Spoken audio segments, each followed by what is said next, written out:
Hello viewers, Achinta free coaching চ্যানেলে তোমাদের সকলকে স্বাগত জানাই। আজকের এই ভিডিওতে তোমরা যারা ক্যালকাটা ইউনিভার্সিটিতে বিএ হিস্ট্রি জেনারেল বা পাশে পড়ছো থার্ড সেমিস্টারে, তোমাদের যে MDC3 পেপারটি রয়েছে, প্রাচীন ভারতের ইতিহাস ও আদি মধ্যযুগের ইতিহাস, এই পেপারটির একটি গুরুত্বপূর্ণ ইম্পর্টেন্ট প্রশ্ন, বকাটক রাজবংশ বা বকাটকদের উপরে একটি সংক্ষিপ্ত টিকা। এ সম্পর্কে সংক্ষিপ্ত আলোচনা শেষে এর উত্তরপত্রটিও তোমাদের সামনে তুলে ধরবো। তার আগে বোর্ডে কি লেখা আছে আমরা একবার একটু দেখে নিই। দেখো, BA history general third semester MDC3, এখানে প্রশ্ন হচ্ছে বকাটকদের উপর একটি টিকা লেখো। তো বকাটক একটি রাজবংশের নাম। এই বকাটকরা যখন রাজত্ব করছিলেন তখন ভারতবর্ষে গুপ্ত সাম্রাজ্য প্রতিষ্ঠিত হয়েছিল এবং সমুদ্রগুপ্ত, দ্বিতীয় চন্দ্রগুপ্ত, এনাদের মতো দিগ্বিজয়ী বীরেরা তখন রাজত্ব করছেন এবং তারা ভারতবর্ষের সমস্ত ক্ষুদ্র ক্ষুদ্র রাজ্যগুলি কিন্তু তারা জয় করে নিয়েছিলেন। তা তাদের রাজত্বকালের সময়ে এই বকাটকরা তাদের স্বাধীন অস্তিত্ব ধরে রেখেছিল, তারা স্বাধীনভাবে একটি রাজ্য স্থাপন করেছিল, এটাই তাদের প্রধান কৃতিত্ব। বকাটক রাজ্যটি ছিল ভারতের মধ্য অঞ্চলে, অর্থাৎ মধ্য ভারতে এবং দাক্ষিণাত্যের কিছু অংশে। দাক্ষিণাত্যের উত্তর দিকটা যেটা মধ্য ভারতের দিকে, সেই অংশ এবং মধ্য ভারতের কিছু অংশ নিয়ে এই বকাটক রাজ্যটি গড়ে ওঠে। 225 খ্রিস্টাব্দ নাগাদ যখন দক্ষিণ ভারতে সাতবাহন বংশ ধ্বংস হয়ে যায়, তখন সেই ধ্বংসস্তূপের উপরে মাথা চাড়া দিয়ে ওঠে এই বকাটক রাজ্যটি। একজন গবেষক, দেখো, VV মিরাশি, তিনি একটা গ্রন্থ লিখেছেন, কর্পাস ইনস্ক্রিপশনাম ইন্ডিকেরাম। এই কর্পাস ইনস্ক্রিপশনাম ইন্ডিকেরাম গ্রন্থে তিনি বলেছেন যে জনৈক বিন্ধ শক্তি বলে এক ব্যক্তি, তিনি এই বকাটক রাজ্যটি প্রতিষ্ঠা করেছিলেন এবং তারপরে তার পুত্র সিংহাসনে বসেন, যার নাম প্রথম প্রবর সেন। এই প্রথম প্রবর সেন ছিলেন বকাটকদের সর্বপ্রথম সার্বভৌম রাজা বা শক্তিশালী রাজা ছিলেন এই প্রথম প্রবর সেন। পুরাণে তার সম্পর্কে বলা হয়েছে যে তিনি সাতটি সোম যজ্ঞ করেছিলেন। রাজারা অনেক যজ্ঞ করতেন নিজেদের ক্ষমতাকে জাহির করার জন্য, তাই প্রবর সেন 7টি সোমযজ্ঞ করেন এবং 4টি অশ্বমেধ যজ্ঞ করেন। অশ্বমেধ যজ্ঞটা অনেকটা দিগ্বিজয়ের মতো, তো এই যজ্ঞ তিনি 4টি করেছিলেন। তাহলে বকাটক রাজ্য অবস্থিত ছিল মধ্য ভারতে এবং এর প্রতিষ্ঠাতা ছিলেন VV মিরাশির বক্তব্য অনুযায়ী জনৈক বিন্ধা শক্তি, এবং বিন্ধা শক্তির পরে রাজা হন প্রথম প্রবর সেন। প্রথম প্রবর সেন শক্তিশালী রাজা ছিলেন, কিন্তু তার মৃত্যুর পর তার এই সাম্রাজ্য বা তার এই রাজ্য, বকাটক রাজ্য, দুটি ভাগে ভাগ হয়ে যায়। কারণ তার দুটি পুত্র ছিল, একজন ছিলেন গৌতমীপুত্র, আরেকজন ছিলেন সর্বসেন। গৌতমীপুত্র ও সর্বসেন, এই গৌতমীপুত্র কিন্তু সাতবাহন বংশের রাজা নন, ইনি ছিলেন বকাটকদের রাজা প্রবর সেনের জ্যেষ্ঠ পুত্র গৌতমীপুত্র।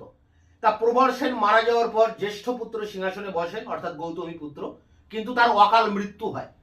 তখন তার দ্বিতীয় পুত্র, প্রবর সেনের দ্বিতীয় পুত্র সর্বসেন সিংহাসনে বসেন। কিন্তু গৌতমীপুত্রের যারা বংশধর, তারা নাসিকের নিকটবর্তী নন্দীবর্ধন অঞ্চলে, যে অঞ্চলটা মহারাষ্ট্রের রামটেক বলে একটি জায়গা আছে, সেই রামটেক অঞ্চল, এই অঞ্চলে তারা একটা আলাদাভাবে স্বাধীন রাজ্য তৈরি করে এবং ক্ষমতার কেন্দ্র প্রতিষ্ঠা করে এই নন্দীবর্ধন অঞ্চলে। তাই বকাটকরা দুটো ভাগে ভাগ হয়ে যায়। প্রবর সেনের মৃত্যুর পর একটা বংশ হয় বা একটা অংশ হয় নন্দীবর্ধন বংশ বা নন্দীবর্ধন অংশ। এরপর যে সর্বসেন ছিলেন, যিনি বকাটকদের রাজা হয়ে বসেছিলেন, তিনি বৎসগুল্ম বলে একটি জায়গা আছে মহারাষ্ট্রে, সেই বৎসগুল্মে তার ক্ষমতার কেন্দ্র প্রতিষ্ঠা করেন। এই অঞ্চলটি ছিল মহারাষ্ট্রের বাসিম জেলা এবং আকোলা জেলা। এই বাসিম এবং আকোলা জেলায় তিনি এই বৎসগুল্ম শাখাটি প্রতিষ্ঠা করেন। তাহলে প্রবর সেনের দুই পুত্র, গৌতমীপুত্র তিনি মারা যাওয়ায় তার বংশধরেরা নাসিকের সন্নিকটে রামটেক অঞ্চলে নন্দীবর্ধন বলে একটি শাখা প্রতিষ্ঠা করছেন, ক্ষমতার একটা কেন্দ্র প্রতিষ্ঠা করছেন।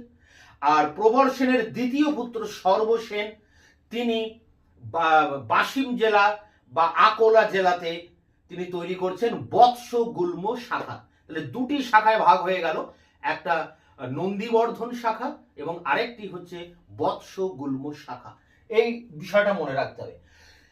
যেটা জানা যায় ঐতিহাসিক তথ্য অনুযায়ী যে নন্দীবর্ধন শাখায় 10 জন রাজা ছিলেন বা তারা রাজত্ব করেছিলেন এবং বৎসগুল্ম শাখায় 6 জন রাজা রাজত্ব করেছিলেন।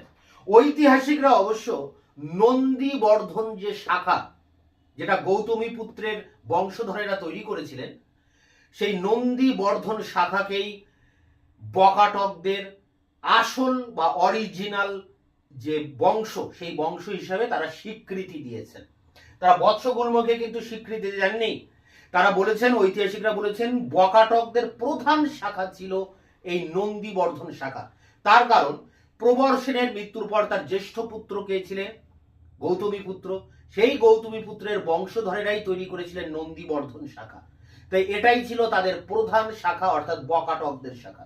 এবার এই যে দুটো ভাগ বললাম, একটা নন্দীবর্ধন এবং আরেকটি হচ্ছে বৎসগুল্ম, তা এক একটা শাখা ধরে আমরা আলোচনা করব। বৎসগুল্মে কারা কারা রাজত্ব করেছিলেন, যে 6 জন রাজা, বা নন্দীবর্ধনে যে 10 জন রাজা রাজত্ব করেছিলেন, তাদের সম্পর্কে একটু সংক্ষিপ্ত আলোচনা করব। দেখো, প্রথমে নন্দীবর্ধন শাখা। নন্দীবর্ধন শাখায় প্রতিষ্ঠা করেছিলেন গৌতমী পুত্রের বংশধরেরা, অর্থাৎ গৌতমী পুত্রের পুত্র প্রথম রুদ্রসেন। প্রথম রুদ্রসেন ছিলেন এই নন্দীবর্ধন শাখার প্রথম রাজা। তিনি ছিলেন গৌতমী পুত্রের পুত্র, অর্থাৎ প্রবর সেনের পৌত্র বা নাতি ছিলেন প্রথম রুদ্রসেন। তিনি ছিলেন প্রথম সার্বভৌম শাসক। তারপরে সিংহাসনে বসেন তারই পুত্র পৃথিবী সেন। পৃথিবী সেন এনার রাজত্বকালে সম্পর্কে জানা যায়, মধ্যপ্রদেশের বাঘেলখন্ড বলে একটি জায়গা আছে, সেই বাঘেলখন্ডে একটা শিলালিপি পাওয়া গেছে, যে শিলালিপি থেকে জানা যায় যে পৃথিবী সেনের রাজত্বকালে বকাটকদের রাজত্বের 100 বছর পূর্তি উপলক্ষে এক বিরাট বড় দরবার বা অনুষ্ঠান অনুষ্ঠিত হয়েছিল প্রবর সেনের রাজত্বকালে। এরপরে প্রবর সেনের পৃথিবী সেনের পরে যিনি সিংহাসনে আসছেন বা বসছেন, তার নাম দ্বিতীয় রুদ্রসেন। দ্বিতীয় রুদ্রসেন ছিলেন নন্দীবর্ধন শাখার তো বটেই, সমগ্র বকাটক বংশের শ্রেষ্ঠ রাজা ছিলেন দ্বিতীয় রুদ্রসেন। তিনি ছিলেন সব থেকে উল্লেখযোগ্য ব্যক্তি। তিনি সাহিত্য সংস্কৃতির পৃষ্ঠপোষকতা করেন। তিনি একজন দিগ্বিজয়ী বীর ছিলেন। তার বীরত্বে মুগ্ধ হয়ে গুপ্ত সম্রাট দ্বিতীয় চন্দ্রগুপ্ত বিক্রমাদিত্য তার একমাত্র কন্যা প্রভাবতী গুপ্তাকে এই দ্বিতীয় রুদ্রসেনের সাথে বিবাহ দিয়েছিলেন এবং দ্বিতীয় রুদ্রসেনের সাহায্য নিয়ে দ্বিতীয় চন্দ্রগুপ্ত মালব আক্রমণ করেন এবং মালব থেকে শক শাসন উচ্ছেদ করে তিনি শকারী উপাধি নিয়েছিলেন। তাহলে বোঝা যায় যে দ্বিতীয় রুদ্রসেন কিন্তু শক্তিশালী একজন রাজা ছিলেন। দ্বিতীয় রুদ্রসেন মারা যাওয়ার পর তার নাবালক পুত্র ছিল দিবাকর সেন। এই দিবাকর সেন সিংহাসনে বসেন এবং দিবাকর সেনের হয়ে রাজত্ব পরিচালনা করেন রাজমাতা বা দ্বিতীয় রুদ্রসেনের পত্নী বা স্ত্রী এবং দ্বিতীয় চন্দ্রগুপ্তের কন্যা প্রভাবতী গুপ্তা। তা এই পর্যন্ত ছিল নন্দীবর্ধন শাখা। যে নন্দীবর্ধন শাখা প্রতিষ্ঠা হয়েছিল গৌতমী পুত্র সাতকর্ণীর পুত্র বা গৌতমী পুত্রের পুত্র প্রথম রুদ্রসেন। প্রথম রুদ্রসেনের পরে পৃথিবী সেন সিংহাসনে বসেন। তারপরে সিংহাসনে আসেন দ্বিতীয় রুদ্রসেন। দ্বিতীয় রুদ্রসেনের পরে সিংহাসনে বসেন দিবাকর সেন, তার পুত্র দিবাকর সেন। এরপরে আমরা আসব বৎসগুল্ম শাখা। বৎসগুল্ম শাখা কে প্রতিষ্ঠা করেছিলেন? সেই প্রবর সেনের দ্বিতীয় পুত্র সর্বসেন। তা সর্বসেন ছিলেন এই বৎসগুল্ম শাখার প্রতিষ্ঠাতা এবং তিনি ছিলেন একজন শ্রেষ্ঠ রাজা ছিলেন বৎসগুল্ম শাখা। তার মৃত্যুর পরে সিংহাসনে বসেন দ্বিতীয় বিন্ধ শক্তি। সর্বসেনের পরে সিংহাসনে বসছেন দ্বিতীয় বিন্ধু শক্তি। বরাহদেবের একটা তাম্র শাসন রয়েছে, অজন্তা লেখ। বরাহদেবের অজন্তা লেখ থেকে আমরা জানতে পারি যে এই দ্বিতীয় বিন্ধু শক্তি তিনি কুন্তলা বিজেতা ছিলেন। কুন্তলা একটা অঞ্চলের নাম, যেটা ধার জেলা, মহারাষ্ট্রের ধার বা ধারওয়াড় এবং কানাড়া, এই দুটি অঞ্চল জয় করেছিলেন। এই অঞ্চলকে বলা হয় কুন্তলা। এই কুন্তলা বিজেতা হিসেবে এই দ্বিতীয় বিন্ধু শক্তি নাম পাওয়া যায় বরাহদেবের অজন্তা লেখ থেকে। দ্বিতীয় বিন্ধু শক্তি ছিলেন সর্বসেনের পুত্র। এরপরে সিংহাসনে বসছেন দ্বিতীয় প্রবর্ষেন। দ্বিতীয় প্রবর্ষেনের অকাল মৃত্যু হয়, ফলে তার পুত্র সিংহাসনে বসেন দ্বিতীয় সর্বসেন। তারও অকাল মৃত্যু হয়, ফলে তার পুত্র দেবসেন সিংহাসনে বসেন এবং তারপরে সিংহাসনে বসেন হরি সেন। তাহলে বৎসগুল্ম শাখার রাজাদের নাম আমরা কিভাবে পাচ্ছি? প্রবর্ষেন মানে বাকাটক বংশের রাজা প্রথম প্রতিষ্ঠাতা ছিলেন বিন্ধু শক্তি, তারপরে তার সিংহাসনে বসে প্রবর্ষেন। প্রবর্ষেনের দ্বিতীয় পুত্র ছিল সর্বসেন, যিনি প্রতিষ্ঠা করেছিলেন বৎসগুল্ম শাখা, এবং দ্বিতীয় এই সর্বসেনের পরে সিংহাসনে আসেন দ্বিতীয় বিন্ধু শক্তি। তারপরে সিংহাসনে আসেন দ্বিতীয় প্রবর্ষেন, দ্বিতীয় সর্বসেন, দেবসেন, হরিসেন। এই হরিসেনের রাজত্বকালে একটা তাম্র শাসন পাওয়া গেছে থালন বলে একটি জায়গায়, যাকে বলা হয় থালনের তাম্র শাসন। এই জায়গা থেকে জানা যায় যে এই হরিসেন খানদেশ অঞ্চল পর্যন্ত রাজ্য বিস্তার করেছিলেন। খানদেশ, দক্ষিণ ভারতের খানদেশ পর্যন্ত রাজ্য বিস্তার করেছিলেন, যাকে বলা যায় ধুলে জেলা। বর্তমানে যে অঞ্চলটা ধুলে জেলা, সেই ধুলে জেলা বা খানদেশ পর্যন্ত হরিসেন রাজ্য বিস্তার করেছিলেন। তো এই ছিল বৎসগুল্ম শাখা, আর আগে বললাম নন্দীবর্ধন শাখা। এই সব কিছু নিয়ে মানে এই দুটি শাখা নিয়েই কিন্তু বাকাটক রাজবংশ। এখন বাকাটক রাজবংশের সময় কিছু সাংস্কৃতিক কার্যকলাপ ঘটেছিল বা তাদের অন্যান্য ক্ষেত্রেও কিছু অবদান লক্ষ্য করা যায়। বিশেষ করে নন্দীবর্ধন শাখার যিনি দ্বিতীয় রুদ্রসেন, যার সাথে দ্বিতীয় চন্দ্রগুপ্ত তার কন্যা প্রভাবতী গুপ্তার বিবাহ দিয়েছিলেন, এবং এই দ্বিতীয় রুদ্রসেন ছিলেন সমগ্র বাকাটক বংশের শ্রেষ্ঠ রাজা। তার সময়ে কিছু শিল্প, সাহিত্য, সংস্কৃতির অগ্রগতি ঘটে। কালিদাস, যিনি দ্বিতীয় চন্দ্রগুপ্তের রাজসভায় নবরত্নের একজন রত্ন ছিলেন, এই কালিদাসকে পৃষ্ঠপোষকতা করেছিলেন দ্বিতীয় রুদ্রসেন, এবং তারই পৃষ্ঠপোষকতায় কালিদাস রচনা করেছিলেন এক বিখ্যাত গ্রন্থ মেঘদূতম। এছাড়া এই দ্বিতীয় রুদ্রসেন তিগোয়ার বলে একটি জায়গায় একটা মন্দির নির্মাণ করেছিলেন, যে মন্দিরে গঙ্গা ও যমুনা দেবীর মূর্তি স্থাপিত আছে। এছাড়া তিনি অসংখ্য চৈত্য বিহার অজন্তাতে তৈরি করিয়েছিলেন, চৈত্য এবং বিহার। বকাটক রাজারা ছিলেন শৈব নতুবা বৈষ্ণব। এছাড়া এই বকাটক রাজারা নিষ্কর জমিদান করতেন। গুপ্ত রাজাদের মতো তারাও কিন্তু নিষ্কর জমিদান করতেন, এবং এই নিষ্কর জমিদানকে বলা হয় অগ্রহার ব্যবস্থা। ফলে দেখা যায় যে বকাটক রাজবংশের রাজত্বকালে অগ্রহার ব্যবস্থাও কিন্তু প্রচলিত ছিল। যেমনটা ছিল গুপ্ত যুগে, তেমনটা ছিল বকাটকদের সময়, কারণ গুপ্ত আর বকাটক ছিল একই সময়ে অবস্থিত দুটি রাজবংশ। এছাড়া এই বকাটক রাজাদের মধ্যে অনেকেই কিন্তু ব্যক্তিগতভাবে কবি ছিলেন। যেমন এখানে সর্বসেনের কথা বলা যায়। বৎসগুল্ম শাখার রাজা সর্বসেন, যিনি প্রতিষ্ঠাতা ছিলেন, সেই সর্বসেন নিজে একজন কবি ছিলেন। তিনি লিখেছিলেন হরি বিজয় বলে একটি কাব্যগ্রন্থ। এছাড়া প্রবর্ষেন রয়েছেন, সেই প্রবর্ষেন বৎসগুল্ম শাখার একজন রাজা, তিনিও লিখেছিলেন একটি বিখ্যাত কাব্যগ্রন্থ সেতু বন্ধম। তবে এই বকাটক রাজবংশ কিন্তু একটা সময় ধ্বংস হয়ে গিয়েছিল, কারণ যোগ্য উত্তরাধিকারের অভাবে। পরবর্তীকালে মানে যোগ্য উত্তরাধিকারী বা কোনো দক্ষ রাজার অভাবে এই বকাটক রাজবংশ দুর্বল হয়ে পড়ে। তখন মধ্য ভারতের এক রাজবংশ মানে রাজপুত রাজবংশ কলসুরি বা যাকে বলা যায় কলচুরি, এই কলচুরিদের আক্রমণে বকাটক বংশ ধ্বংস হয়ে যায় এবং এই বংশের বা এই সাম্রাজ্যের যেসব অংশ রয়েছে সেগুলো কলচুরিরা দখল করে নেয়। তো এই ছিল বকাটক বংশের উপরে সংক্ষিপ্ত আলোচনা। এর উত্তরপত্রটি নিয়ে 250 ওয়ার্ডের 5 নম্বরের উত্তর নিয়ে এবার অন স্ক্রিনে আলোচনা করছি। History general 3rd semester MDC বা সিসি3 বকাটকদের উপর একটি টিকা লেখো, মার্কস 5। ভারতের মধ্যাঞ্চল ও দাক্ষিণাত্যের উত্তরভাগ নিয়ে বকাটক রাজ্যটি গঠিত ছিল।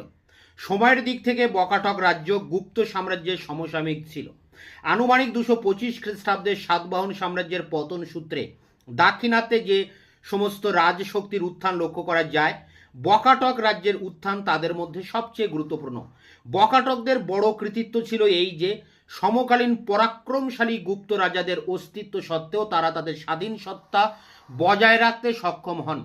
ভি মিরাশি সম্পাদিত কর্পাস ইনস্ক্রিপশনাম ইন্ডিকেরাম গ্রন্থে বলা হয়েছে যে জনৈক বিন্ধ শক্তি বকাটক রাজবংশের প্রতিষ্ঠাতা ছিলেন। বকাটকরা সম্ভবত ব্রাহ্মণ বংশোদ্ভূত ছিলেন। বিন্ধ শক্তির পুত্র প্রথম প্রবর্ষেন এই বংশের সর্বপ্রথম শক্তিশালী রাজা। পুরাণের তথ্য অনুযায়ী প্রবর্ষেন 7টি সমযজ্ঞ ও 4টি অশ্বমেধ যজ্ঞ সমাপন করেন।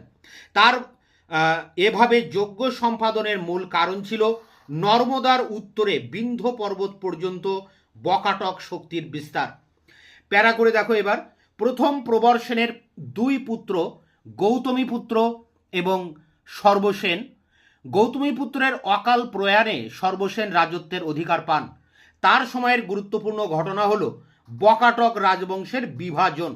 প্রথম প্রবর্ষেনের জ্যেষ্ঠ পুত্র গৌতমীপুত্রের বংশধররা নাগপুর সন্নিকটস্থ নন্দী বর্মনে অর্থাৎ বর্তমান রামটেক অঞ্চল ক্ষমতা কেন্দ্র গড়ে তোলেন। পক্ষান্তরে সর্বসেনের বংশধররা সমান্তরালভাবে বৎসগুল্ম বর্তমানে মহারাষ্ট্রের বাসিম ও আকোলা জেলা অঞ্চলে স্বতন্ত্রভাবে রাজত্ব শুরু করেন। বকাটকদের নন্দীবর্ধন শাখার অন্তত 10 জন রাজার নাম পাওয়া যায়। পক্ষান্তরে বৎসগুল্ম শাখার 6 জন রাজার নাম উল্লেখিত হয়েছে। ঐতিহাসিকগণ এ কারণে নন্দীবর্ধন শাখাকে বকাটকদের প্রধান শাখা হিসেবে চিহ্নিত করে থাকেন। গৌতমীপুত্রের পুত্র প্রথম রুদ্রসেন ছিলেন নন্দীবর্ধন শাখার প্রথম সার্বভৌম নৃপতি।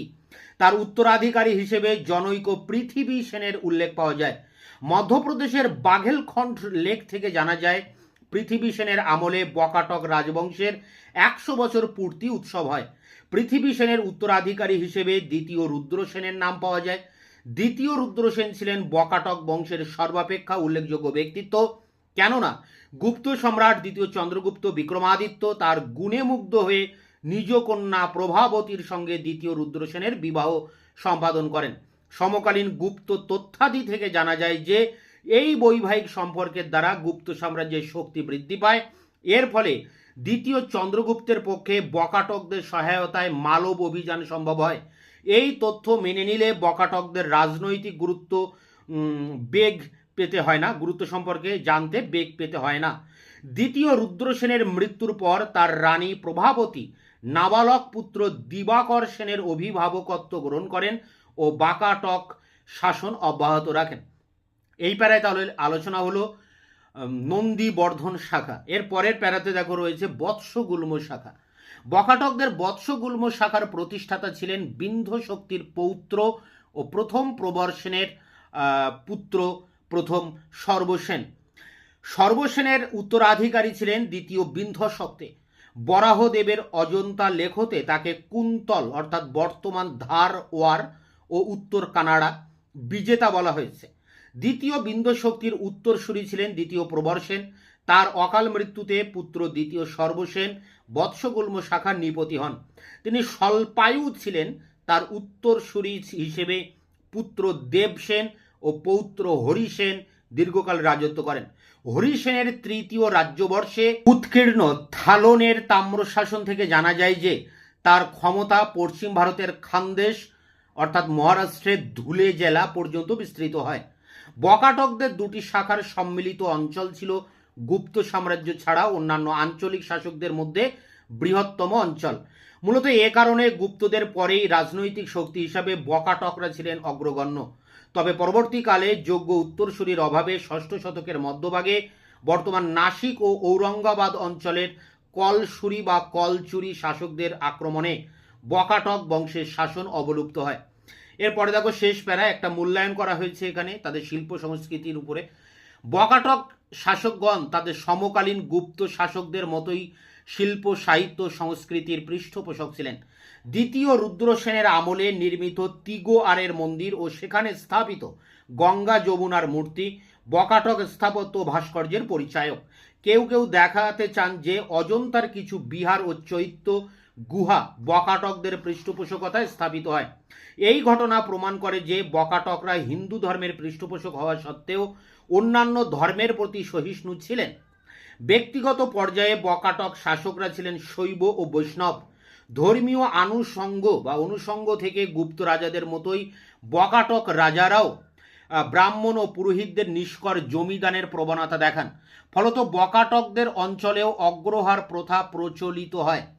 সাহিত্যের পৃষ্ঠপোষক হিসেবেও বকাটক শাসনগণ গুপ্তদের সমতুল্য মনোভাব প্রদর্শন করতেন। কেউ কেউ মনে করেন দ্বিতীয় রুদ্রসেনের আনুকূল্যে মহাকবি কালিদাস তার মেঘদূতম কাব্যগ্রন্থটি রচনা করেন। দ্বিতীয় রুদ্রসেনের পূর্বসূরীরা এক্ষেত্রে পিছিয়ে ছিলেন না। রাজা সর্বসেন স্বয়ং ছিলেন একজন কবি। তিনি প্রাকৃত ভাষায় হরি বিজয় নামে এক কাব্যগ্রন্থ রচনা করেন। দ্বিতীয় প্রবর সেনও প্রাকৃত ভাষায় রচনা করেন সেতু বন্ধন নামে এক কাব্যগ্রন্থ। তো এই ছিল বকাটকদের উপর একটি সংক্ষিপ্ত টিকা। এটি সংগ্রহ করে পরীক্ষার প্রস্তুতি নাও। তোমাদের এই পেপারের সাজেশনের সমস্ত প্রশ্নের উত্তর একের পর এক আমি ভিডিও ক্লাসের ভিতর দিয়ে তোমাদের সামনে এনে হাজির করব। ততক্ষণে তোমরা চ্যানেলকে সাবস্ক্রাইব করে রাখবে, বন্ধুদের কাছে শেয়ার করবে, নিজেদের মতামত জানাবে কমেন্ট সেকশনে, এবং ভিডিওটি ভালো লাগলে অবশ্যই একটা লাইক দেবে।